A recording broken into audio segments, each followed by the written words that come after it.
Sega. Motorsport Manager puts you in control of an entire motorsport team.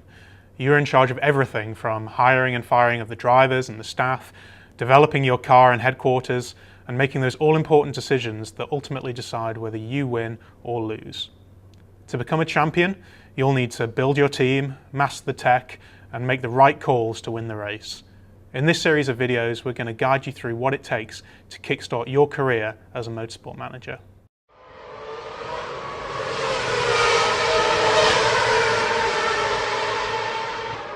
Racing drivers and mechanics are not machines, they're people. They can fall out with each other, they can ignore orders. Being a motorsport manager is just as much about people management as it is about the development of a fast car. It's not enough to just develop the fastest car on the grid. You need to understand how your team, your drivers, your finances, everything affects what happens on race day.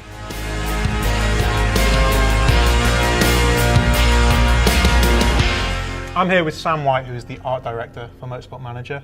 Sam, can you just explain first of all what it is you do on the game? So I'm the art director here at PlaySport Games, and my prominent experience is in UI design as a graphic designer.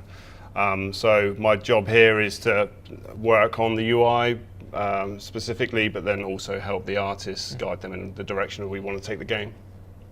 And in this video, we're going to be focusing on, it's all about building your team. It's your drivers, your mechanics, your headquarters, everything. So, I mean, you're going to show us through a little bit certain areas of the game. We might as well start with the drivers, I guess. Yeah, that sounds like a good plan. So this is the driver overview screen here. And as you can see, I've got my two main drivers on the left and my reserve driver here just on the right. Under the two main drivers, you can see there's a team-made comparison here. And one thing we really want to do is create the rivalry between your two drivers. Now, for me, I want to be constantly aware which of my two main drivers are performing better. You know, because if one's not up to scratch and he's not winning or getting as many points as the other, I'm going to be thinking about bringing someone new in. I mean, not everyone's like that, but maybe I'm a bit more cutthroat. You know, it's not all about how quick your car is and the tech that you've got. The team are really important. You know, making those little decisions on bringing someone that's got that bit more potential or is a faster driver, he will make the difference on race day. So managing your staff is really important in the game. I can see at the moment your two drivers are equal status. Yeah. Depending on how one is performing than the other, can they sort of bid for wanting to be the lead driver or the number two driver? Because presumably that will come into when you're developing parts as well. The number one driver will want the parts first. Yeah. So this example here with the two drivers being equal status comes down to how they were brought into the team through their contract. Right. So when I'm in a contract negotiation with a driver, I basically say, I'll give you this status and I'll give you this amount of money, and you're pretty much at that point you're saying you're guaranteeing the driver what they're going to get. Now that can change through the season, so I could bring in one driver, I said he's my number one driver. A couple of months later on I bring in someone new, I've told him he's going to be my number one driver, almost demoting my initial driver down. So with these things there's going to be caveats though, because if I do that other driver's morale, his how much he likes me is going to be really affected. So it is about making promises with these guys. You know, like I said, they have personality, they have feelings, so you want to look after them. So it's about people management as well. It's about making sure that your drivers are happy, their morale is high, but also as they're performing, that their confidence is high as well. That's true, yeah. So it's not just about how they're performing on the track, it's how technically you're managing them off track as well. Yeah, that's it. Let's just jump into the driver details here for Harry.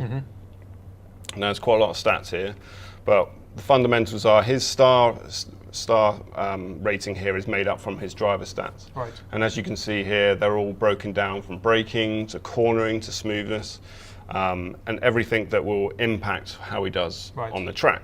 And I see that each driver also has a mechanic. Now, is this a lead mechanic or is it one that works on specific areas? So each driver comes with their own mechanic. We'll jump into the start screen in a second, but what we do is we pair up the mechanic with the driver. Okay. And one thing you can see here is that it states how many weeks they've been together.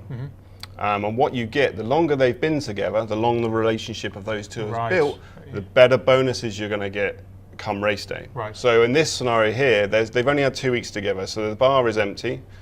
But you can see here, these are the bonuses that they're going to get once they reach that amount of time together. Okay. So here it's saying he's going to get a bonus on medium tyres. So when it comes to race day, his medium tyres are going to wear. Got less. You. Okay. And if you spend a hell of a lot of time together, then there's other things, other bonuses. So he's going to get a super overtake mode. So this is going to give him more bonuses come race day. Right. Okay. But what one really interesting thing about this is, if I go to another team and I think, I'm going to bring in this driver, he's a great driver, I'll bring him in. One thing worth doing is having a little look at his mechanic. With you as yeah, well. because if their relationship's really high and he's already got those bonuses with him, there's a point that you might want to bring that guy in too. So is that part of the contract negotiations, or is that a deal that you would do separately with the mechanic? It would be a separate deal for a hiring of a mechanic. So let's have a little look at the staff now. So as we talked about earlier, we talked about the mechanics, they're tied to the drivers. Sure. We also have a chief engineer, and his job is more focused on the part development and the car. Right. You know, you want to bring in a good chief designer, because his skill set is effectively going to be one of the things that gets you a better car. Gotcha. So it's not just about making sure that you have the best drivers in the team as well. You need to be able to make sure that you're getting the best mechanics in terms of your chief designer and your race mechanics, but also the mechanics that are tied to the driver as well. So it is really about building the whole team. It's not just about making sure you have a good driver in place. Yeah, that's true. Yeah, it's really important. And like we said about the relationships with the mechanics, it really is important to try get those bonuses for the relationships with both drivers and mechanics. And again, you can see here, so these guys again have a similar range of stats and contract details. And again, you can fire these guys and you can scout to find new mechanics and engineers. So this is probably a good point to start looking at maybe hiring a new driver. Sure, let's see if we can replace someone. So let's approach this driver. Hopefully he's going to turn around to me and say, "Yep, I'm one of the higher teams in the game, one of the top end teams, and Team Kirov are in the championship below." So this guy's thinking, "God, this is my chance to race for one of the big teams." So he's more likely to be interested. So he's potentially looking to make a step up from a lower series into. That's right. Well, it's not just a higher series, a bigger team, because you've chosen Steinman as a big team. Yeah, I've chosen one of the bigger teams. But for example, if I chose one of the smaller teams in the lower championships and I approach drivers in that top end, the chances are they're going to turn around to me and say they might be less interested. In coming to my team. So being a bigger team, that does give you that little luxury that a lot of drivers will want to come to you. But you know, they're going to start. They know that you're a bigger team. They're going to start demanding probably a little bit more. They want money. They want higher status. That's it. So what we have here is, this is pretty much all of the contracts terms. If we have a little look on the right-hand screen here, you can see this little thing called patience. And what patience is what we use that as is, you know, if you walk into a meeting with me and we want to talk contracts, if I offend you with something and say, "Look, I'll offer you this amount of money," and you're like, I send this contract off to you, you get it back, and you're really angry of what I've sent you, that's going to add a little bit, that's going to add a little cross to this in terms of patience. So you only get so many chances to give them the right offer. That's right. And all drivers come with different amounts of patience. Now, this driver, he's got four lots of patience. That's pretty good. You can go back to him probably 4 times, and you're probably going to negotiate a few times. Yeah, it's not going to be too difficult. Some drivers might come with 1, you know, and if you don't get, and you got 1 chance, and if you don't get that contract right first time round, then it's going to be a long time before you can approach that guy again. Gotcha. So what we talked about earlier was status. So you've got the position within the team here, and you can see I've got it as there's an options here for number 1 driver, number 2 driver, equal status, or a reserve driver. So whatever I'm promising to him here, I'm going to kind of have to make sure that's what it's going to offend my other driver if I already have a number 1 driver. But and also there's a sort of priority of what he's looking for at the moment. That's it. At the moment, most of those are low, but got contract preferences. That's the medium one. So his position in the team is worth more than anything else. To that That's true. Right. Yeah, they all. This driver in particular hasn't really got many preferences at all. You'll come to somewhere, a lot of these will say high. You know, some might be more focused on their position in the team, which obviously this guy is, whereas others will be all about bonuses. Got you. You know. So we can see here we've got his wage, and because I've scouted him, on the right hand side here it tells you what his existing contract at his other team was, so it gives me a bit of a benchmark to approach him with. We'll put him at 150,000. So we can see what he's getting in his current team, and then just we can judge whether we think he's going to be asking for a lot more or just a bit more. That's it. That's exactly right. We got here the contract length, so it's pretty much a 1, 2, or 3 year contract. We'll just try off from a 1 year contract, see how he does. You know, we don't want to time in too long. That's going to be a hefty, a bigger sum of a break clause if we try bring him in for. So in this sense, I'm thinking this guy might be good. Let's try him out for a year. Let's not take too much of a risk of him, because if he's not performing after 2 or 3 races, then we can try maybe get someone else in. Sure. Buyout clause. So what this means is he has a contract with his current team. And you can see it's 800,000 here, and it's down to me if they're going, okay, well, I'll pay that complete buyout clause, or let's split it evenly. So that'd be me paying half and the actual driver paying half to get himself out of the contract, or the driver pays all of his. So this driver, for example, he's from a lower team. This is his dream team, come to my team to drive in my car. So he might be more willing to pay out his break clause. So we'll give that a go. I could be saying that, but he might.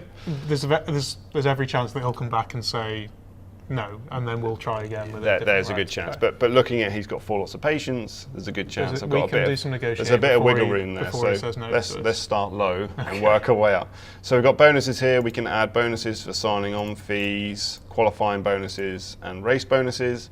A signing on fee is pretty standard. Qualifying bonuses, okay, so what it states here is if he comes 15th or above, he's going to earn 50,000. Now, in my team, I'm pretty sure we're going to be getting... You want to put more pressure on him because you are... Well, there's pressure on you to perform anyway, so... Exactly, so let's put a little bit on. Let's say 2nd or above, and that's going to start pushing him to try and get some more bonuses. We'll give him some more money there. And that looks good to me, so let's send off that. That's now being sent over to him. He's going to take a bit of time to look at that. Again, we've let a bit of time pass, and it looks like we've got the contract back.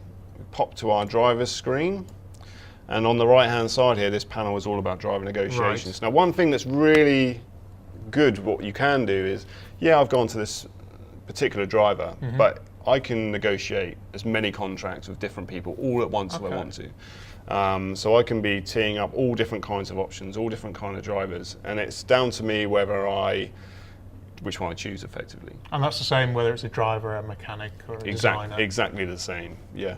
And obviously, when it comes to building a team, developing your car, you've got a lot of staff. Can we just talk a little bit about the headquarters as well? Because depending on what team you have, obviously your headquarters can start quite small, but over time you can build them up. So should we just take a look at the different stages of HQ development? Yeah, let's have a look. So this is obviously being Steinman.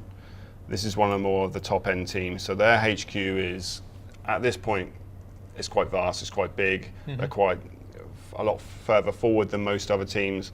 But there's still a lot of areas to grow in this particular team. Now, on the right-hand side here, we can see this panel here, and what it's giving us in this headquarter stats is these bars here resemble they basically illustrate the categories of building types in the game.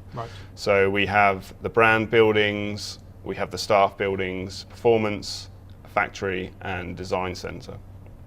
And what you sort of puts it into perspective as well, where you sit amongst your competitors as well. So because these bars are all right at the top, it's basically saying I am in this particular area of my HQ, I am the best in the championship, and that's why I'm at the top of most of these. My team is probably the biggest, has probably the best HQ in the championship, except for its design center. So that might be something we look to improve. We can check out my design center, which is over here. And one thing we'll talk about later on is how the design center and factory and the buildings in the HQ impact my tech and car development. So HQ is a bit more of the long-term game. It's not like hiring drivers or building parts. This is very much a long-term strategy of the game. It's going to take you months and months to build buildings and upgrade buildings.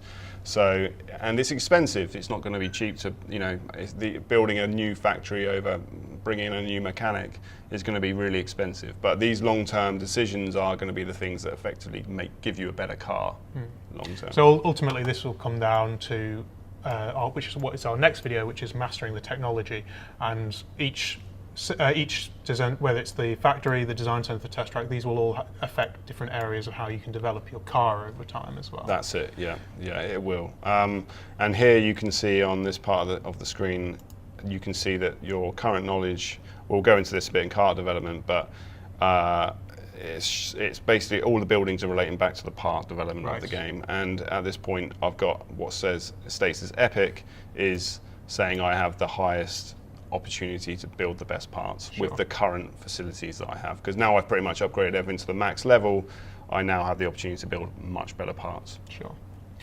Well, that'll probably do it for Build the Team. Thank you, Sam. And make sure you check out our next video, which will be Master the Tech. And make sure you like, subscribe below.